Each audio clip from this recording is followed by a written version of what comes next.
Waalaikumsalam warahmatullahi wabarakatuh. Selamat siang Bapak Ibu. Terima kasih atas kehadiran Bapak Ibu dalam kegiatan diseminasi budaya positif. Saya, Bu Astrid, selaku moderator akan menyampaikan pembukaan. Yang kedua, pemaparan penyebaran dan penerapan budaya positif. Yang ketiga, tanya jawab dan tanggapan. Yang terakhir adalah penutup. Semoga acara ini dapat berjalan dengan lancar dan berguna bagi kita semua serta peserta didik.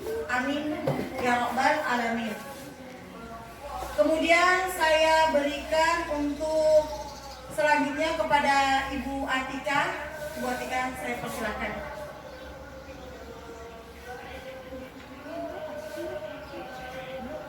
Terima kasih untuk Ibu dan Bapak dan Ibu guru hebat yang hadir di tempat ini. Sekarang saya akan memaparkan pengalaman dan penerapan pengalaman budaya positif.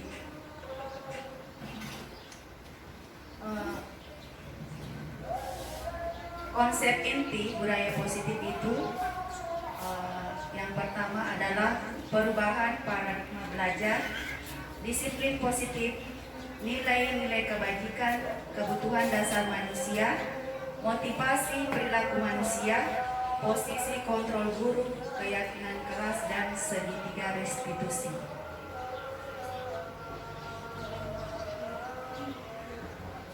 Pembelajaran dengan paradigma baru. Pembelajaran dengan paradigma baru merupakan pembelajaran yang dirancang berdasarkan berdiferensiasi sehingga para peserta didik belajar sesuai kebutuhannya berdasarkan tahap perkembangan sesuai teori psikologi modern untuk mewujudkan profil pelajar Pancasila. Di sini miskonsepsi tentang teori kontrol. Yang pertama adalah ilusi guru mengontrol murid. Ya, bisa kita lihat pada gambar. Ya. Kemudian ilusi bahwa semua penguatan positif, efektif dan bermanfaat.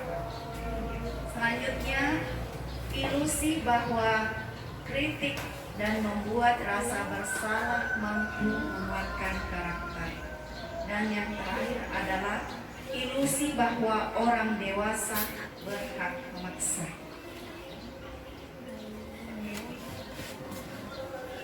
Mengubah paradigma stimulus respon ke pendekatan teori kontrol. Ya, di sini ada stimulus respon dan teori kontrol.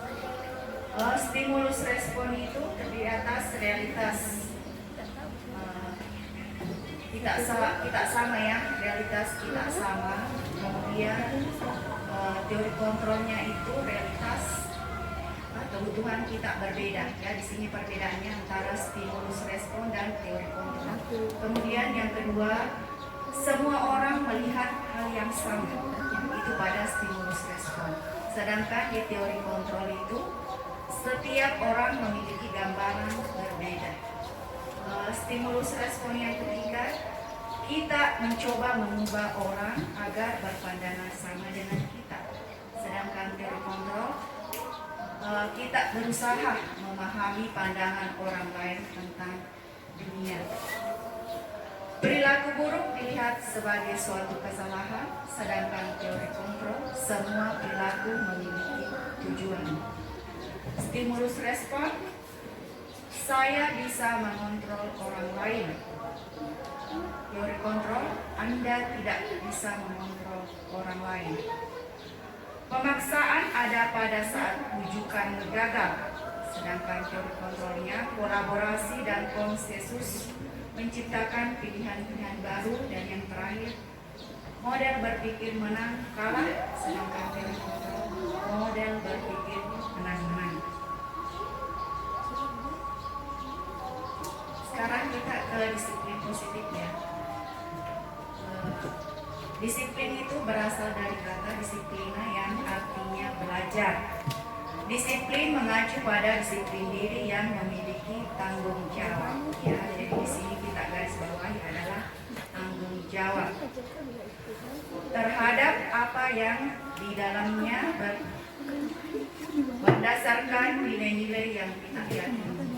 Kemudian disiplin positif itu merupakan salah satu cara penerapan disiplin yang bertujuan untuk menumbuhkan kesadaran serta memberdayakan peserta didik tanpa imbalan penghargaan atau reward, ancaman atau hukuman.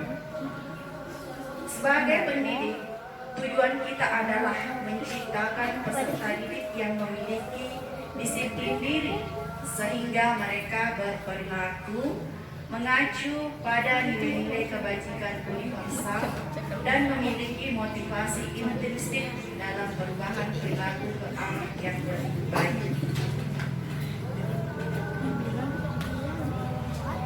Selanjutnya adalah nilai-nilai kebajikan. Nilai yang disepakati bersama lepas dari suku bangsa, agama, bahasa maupun latar belakang. Di sini ada beberapa contoh nilai kebajikan institusi atau organisasi. Yang pertama adalah profil pelajar Pancasila, yaitu beriman dan bertakwa pada Tuhan Yang Maha Esa, berakhlak mulia, berkebinekaan global, gotong royong, mandiri, kreatif, dan bernalar kritis. Yang kedua, BO Primary Years Program atau PYP, yaitu toleransi, rasa hormat, integritas, mandiri, menghargai, antusias, empati, keingintahuan, kreativitas, kerjasama, percaya diri, dan komitmen. Yang ketiga adalah keterampilan hidup atau life skill.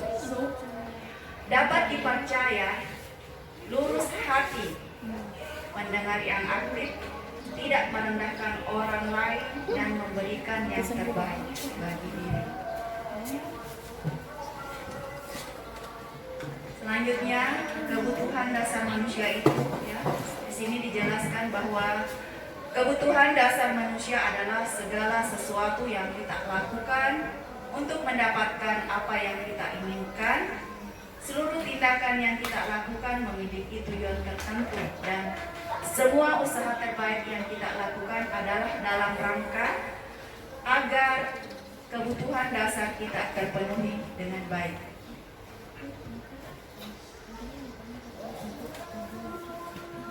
Lima kebutuhan dasar manusia. Yang pertama adalah bertahan hidup. Ya, bertahan hidup.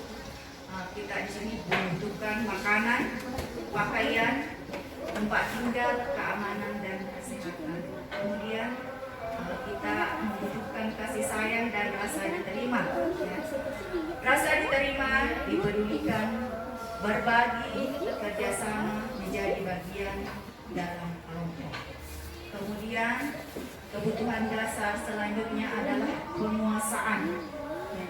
Di sini yang masuk dalam penguasaan adalah harga diri, keinginan untuk dianggap, memimpin, berprestasi, diakui, didengar.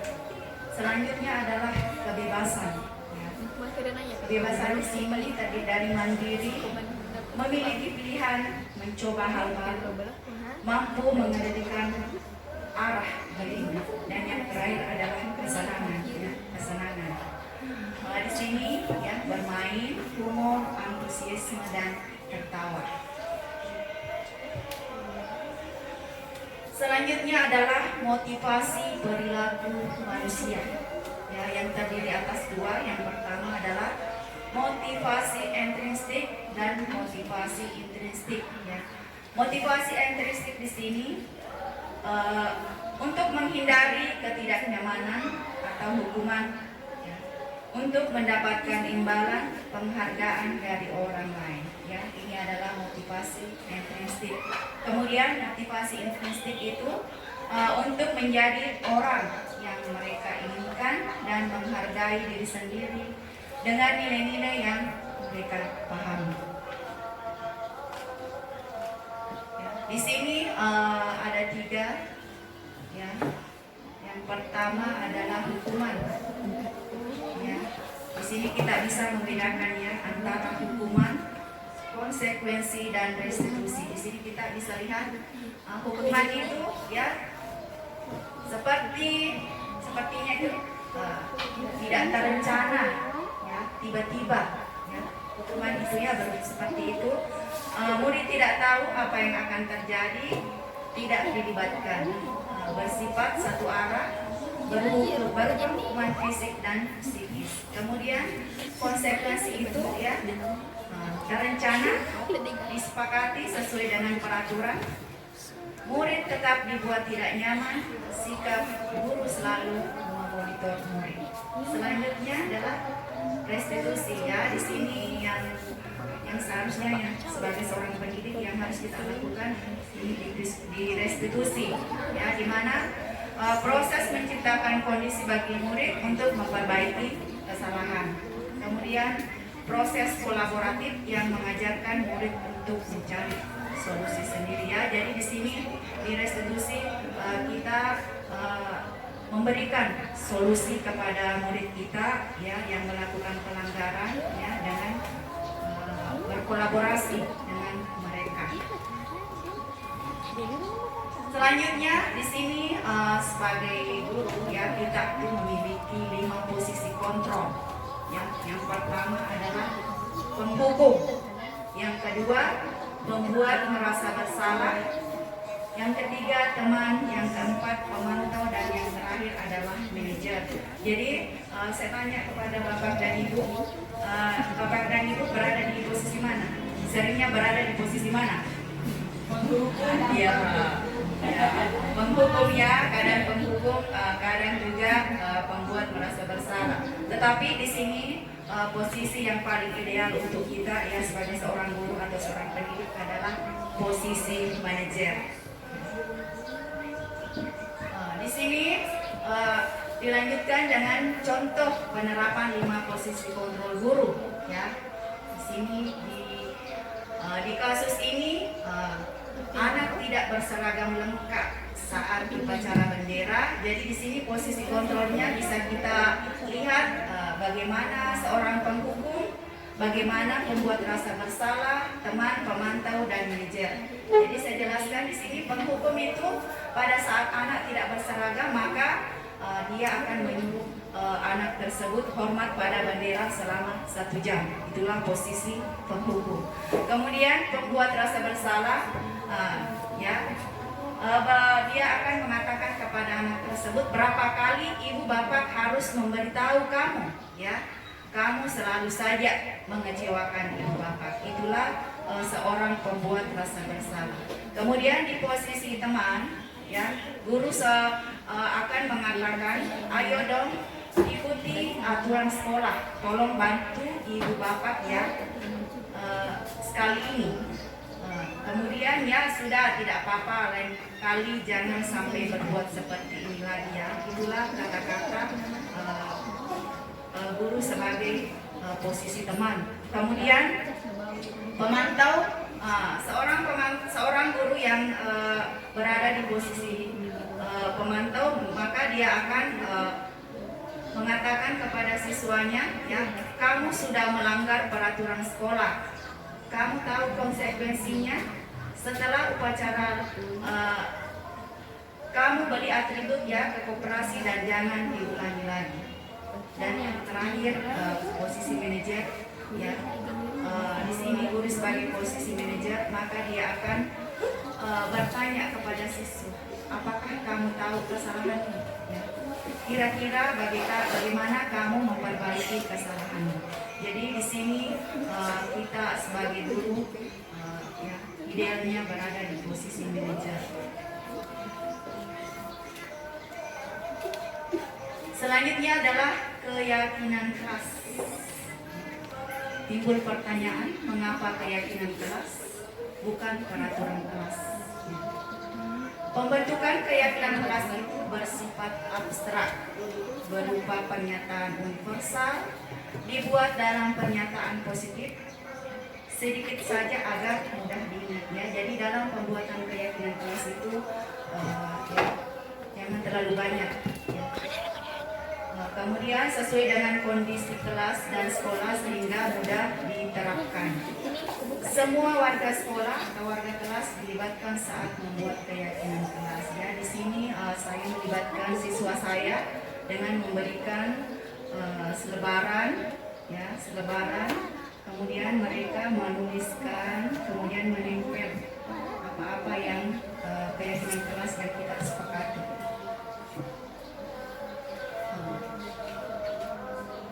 Ya, selanjutnya kita ke segitiga restitusi. Ya. Segitiga restitusi ini adalah suatu proses dialog yang dijalankan oleh guru agar dapat menghasilkan murid yang mandiri dan bertanggung jawab. Di segitiga restitusi ini terdapat 3 ya. Yang pertama, validasi tindakan yang salah. Yang pertama adalah menstabilkan identitas. Kemudian validasi tindakan yang salah, dan yang ketiga adalah menanyakan keyakinan kelas. Itulah segitiga restitusi.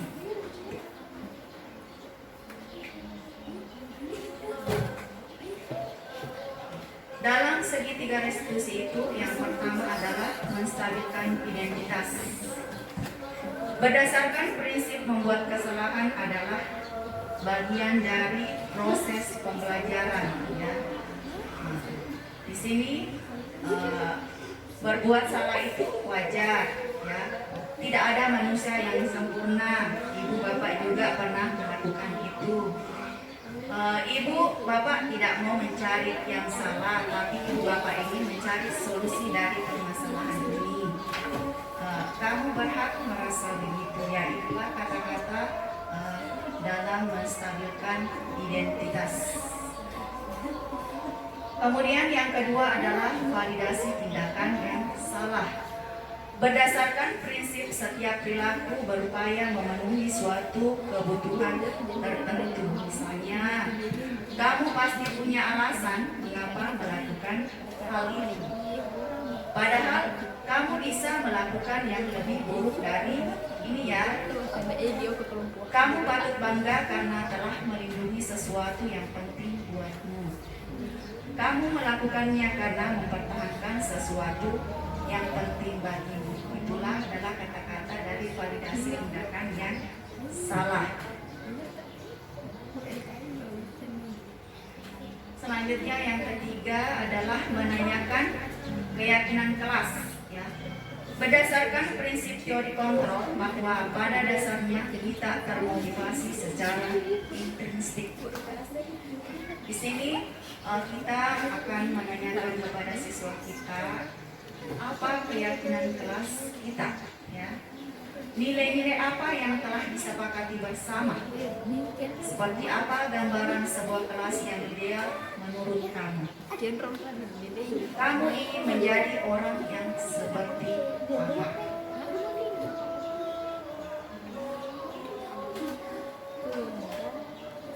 Jadi dalam penerapan program disiplin positif, hendaknya guru memiliki standar kepribadian, profesional dan sosial yang baik, di mana guru mampu merefleksi dirinya dalam posisi kontrol saat ini. Bagaimana perjalanan dirinya sebagai among atau manajer yang menuntun murid-murid menjadi insan yang mandiri, merdeka dan bertanggung jawab, standar pendidikan nasional. Sekarang saya persilahkan kepada teman-teman Bapak dan Ibu guru untuk menanggapi atau memberikan pertanyaan. Bertanya Ibu. Jadi ya, pertanyaan dari saya, apakah sistem reward bisa membuat anak menjadi disiplin? Efektifkah kalau reward seperti itu tidak efektif? Misalnya bagaimana dengan banyak memuji anak? bisa berhasil Kak kalau seperti itu. Nah, misalnya kita memberikan reward kepada anak-anak, apakah anak itu berhasil atau berhasil dalam mengerjakan tugasnya, bagaimana cara kita untuk memberikan apresiasi kepada anak tersebut, itu maksudnya Bu. Terima kasih kepada Ibu Guru yang memberikan pertanyaan, apakah sistem reward bisa membuat anak menjadi disiplin, ya? Efektifkah? Kalau reward seperti ini tidak efektif, bagaimana dengan banyak anak-anak, ya? Bisakah berhasil, ya? Jadi saya akan menjawab, ya. Bintang atau stiker sebagai sebagai hadiah juga adalah alat pengontrol atau hukuman, walau menyenangkan itu, tapi itu adalah hal yang tidak efektif untuk disiplin positif dalam jangka panjang, ya. Reward efisien mengubah perilaku positif dalam jangka pendek saja, ya. Tetapi anak tidak melatih motivasi intrinsifnya, ya, atau internalnya. Perilaku ini dilakukan karena hadiah, bukan karena tanggung jawab. Memuji anak adalah atau memberi hadiah boleh asalkan spontan, ya. Tujuannya untuk mengekspresikan emosi orang tua, bukan untuk memanipulasi dan mengontrol, ya. Memberi dukungan dan hadiah itu untuk anak tidak dijanjikan di awal sebagai iming-iming, tidak menjadi alat tawar agar anak didik ketergantungan, ya. Yang penting juga adalah dukungan pada anak dilakukan bukan hanya saat dia berhasil atau menang, tetapi justru saat gagal menunjukkan usaha kerasnya. Jadi itulah jawaban yang bisa saya berikan kepada Ibu Guru. Ada lagi yang mau bertanya? Tadi mau bertanya.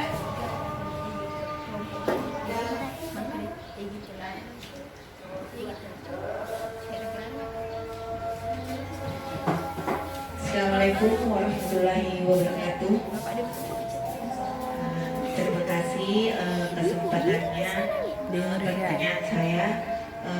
Kadang kita sebagai guru di dalam kelas kita terpancing emosi pada saat anak-anak melanggar aturan. Bagaimana caranya supaya tetap tenang dan lancar dalam menerapkan disiplin positif? Ya, terima kasih Bu.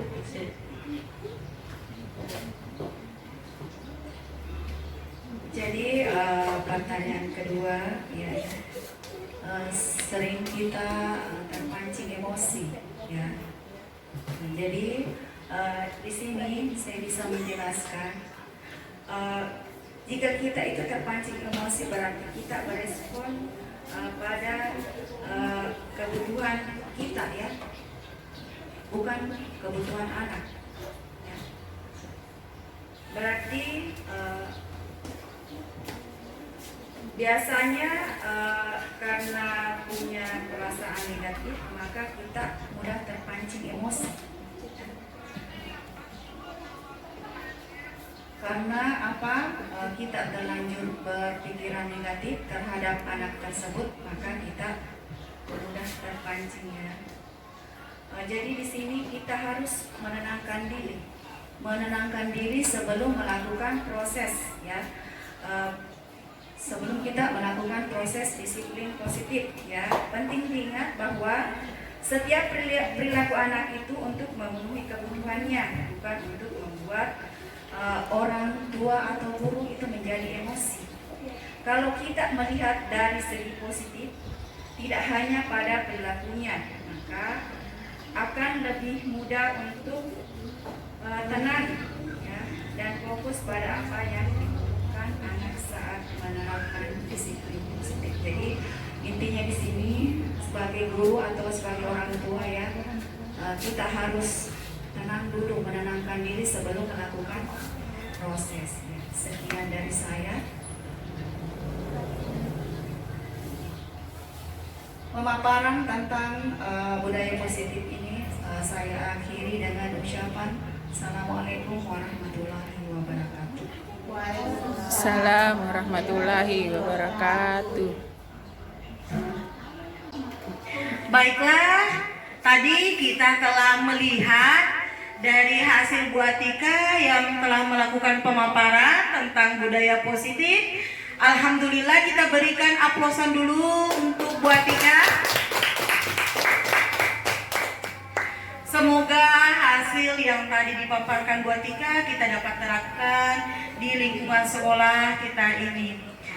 Amin. Amin ya rabbal alamin. Sebelum kita tutup acara hari ini, mari kita membaca doa Al-Fatihah untuk menutup kegiatan kita ini. Semoga berkah buat kita semua. Doa kita mulai. Ya, doa selesai. Saya tutup dengan kata Assalamualaikum warahmatullahi wabarakatuh. Waalaikumsalam.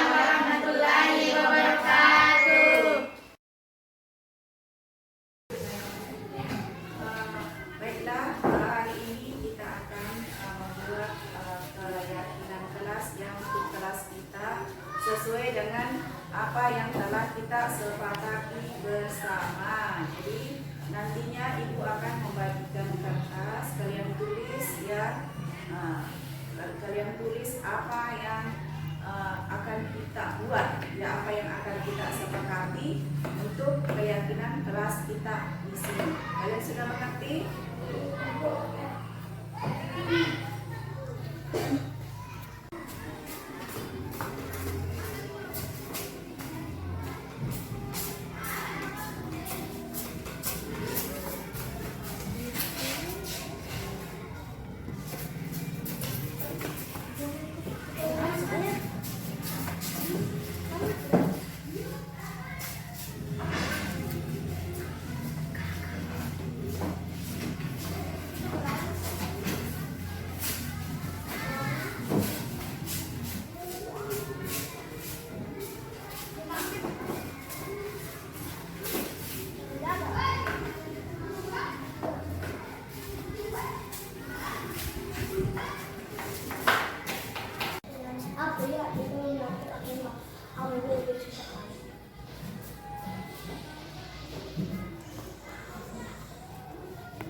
warahmatullahi wabarakatuh. Perkenalkan, nama saya Sri Wahyuni dari kelas 4 SD Negeri Mamojo. Perasaan saya saat membuat keyakinan kelas adalah sangat senang dan bersemangat. Perbuatan keyakinan kelas sangat penting dilakukan karena dapat menumbuhkan rasa tanggung jawab, disiplin, dan bisa lebih menghargai orang lain, dan yang pastinya membuat kita lebih baik. Mas Tan, sudah tahu belum mengapa Ibu memanggilnya? Karena saya terlambat masuk kelas, Bu. Ya, betul. Menurut Mas Tan, apakah terlambat masuk kelas itu merupakan perbuatan yang baik? Tidak, Bu, Master minta maaf, Bu, saya salah. Tidak apa-apa, semua orang pernah berbuat salah. Ibu juga pernah melakukan kesalahan seperti kamu. Ibu tidak tertarik mencari siapa yang salah, tapi Ibu ingin mencari solusi dari permasalahan ini. Kamu pasti memiliki alasan. Coba ceritakan kepada Ibu, mengapa kamu sering terlambat masuk setelah jam istirahat. Saya keasikan bermain sama teman, Bu, sebelum jajan ke kantin, jadi saya makan dan minum sudah hampir bunyi bel, Bu, makanya saya terlambat. Bermain bersama teman memang seru. Kamu pasti sangat menyukainya. Adakah solusi yang bisa kamu lakukan agar kamu tetap bisa bermain, jajan di kantin namun tidak terlambat masuk kelas? Ada, Bu, saya harus membagi waktu dengan bijak. Kapan kamu akan melakukannya? Mulai besok, Bu, saya akan berusaha dan berkomitmen untuk selalu tepat waktu. Mas Tan, masih ingat tidak keyakinan kelas yang pernah kita buat dan sepakati bersama? Masih, Bu. Kira-kira keyakinan apa yang berkaitan dengan hal ini? Disiplin dan menghargai waktu, Bu. Benar sekali. Jadi selanjutnya Mas Tan ingin menjadi murid yang bagaimana? Saya ingin lebih bisa menghargai waktu, menghargai diri saya, dan juga menghargai guru dengan selalu tepat waktu, Bu. Baiklah, sekarang kita sudah mendapatkan solusinya. Ibu yakin kamu bisa menanamkan nilai itu dengan baik dan dapat mengatur waktu lebih bijak. Terima kasih, Bu. Assalamualaikum warahmatullahi wabarakatuh. Saya Mas Tam, siswa SD Negeri 5 Mojong, kelas 4. Saya sangat senang berdiskusi dengan ibu guru. Sekarang saya bisa belajar untuk lebih menghargai waktu dan bijak dalam mengatur waktu. Sekian dari saya. Assalamualaikum warahmatullahi wabarakatuh. Assalamualaikum warahmatullahi wabarakatuh. Perkenalkan, saya Mustika. Saya adalah rekan sejawat dari Ibu Atika, yaitu CGP Angkatan 10 Kabupaten Sidendreng Rapan dari UPT SD Negeri 5 Mojong. Menurut saya, apa yang sudah dipaparkan oleh Ibu Atika mengenai budaya positif itulah sangat bagus untuk diterapkan di sekolah, terutama mengenai disiplin positif untuk siswa. Karena masih banyak siswa di sekolah yang mereka itu disiplin, tapi disiplinnya itu karena faktor intrinsik, bukan karena dari dalam dirinya sendiri.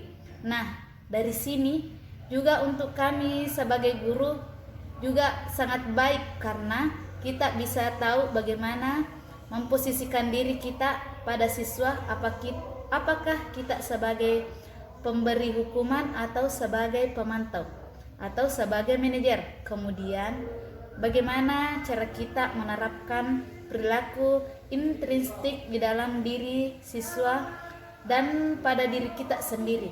Dan semoga dengan apa yang didiseminasikan ini bisa diterapkan bersama di lingkungan sekolah untuk membentuk siswa yang berkarakter sesuai dengan harapan kita semua. Demikian dari saya. Assalamualaikum warahmatullahi wabarakatuh.